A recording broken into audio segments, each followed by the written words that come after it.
ভারতীয় গোয়েন্দা সংস্থার প্রেসক্রিপশনে জামাত দিচ্ছে এমপি নমিনেশন। তাহলে কি ভারতের গোয়েন্দা সংস্থার সাথে জামাতের চুক্তি হলো? তাহলে এখন প্রশ্ন, ভারতের গোয়েন্দা সংস্থার সাথে জামাতের কি গোপন চুক্তি হলো যে তারা এইভাবে ভারতীয় গোয়েন্দা সংস্থার লোককে তাদের এমপি নমিনেশন দিচ্ছে, তাও আবার একজন অজনপ্রিয় মানুষকে? হরে কৃষ্ণ হরি বল, দাড়ি পাল্লাটা নিয়ে তো।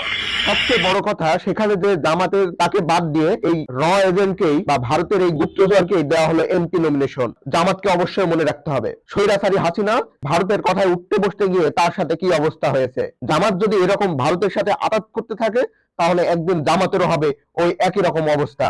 জামাতের সাথে ঘটবে 5ই আগস্টের মতো একই রকম অবস্থা। জামাত কি তাহলে আবারও সুযোগ পেলে বাংলাদেশকে বিক্রি করে দিবে বিদেশি শক্তির কাছে? এটাই কি তাদের আসল চরিত্র? আসলে রাজনৈতিক দল যদি দেশের স্বার্থ ভুলে অন্য দেশের গোয়েন্দা সংস্থার স্বার্থ রক্ষায় চেষ্টা করে, তবে সেই দল কখনোই বাংলাদেশের মঙ্গল বয়ে আনবে না। আজকের প্রশ্নটা খুবই সরল, জামাত কি আবারও দেশের শত্রুর ভূমিকায়, যাকে বলে ঘরের শত্রু বিভীষণ? আপনি কি মনে করুন? কমেন্টে জানান।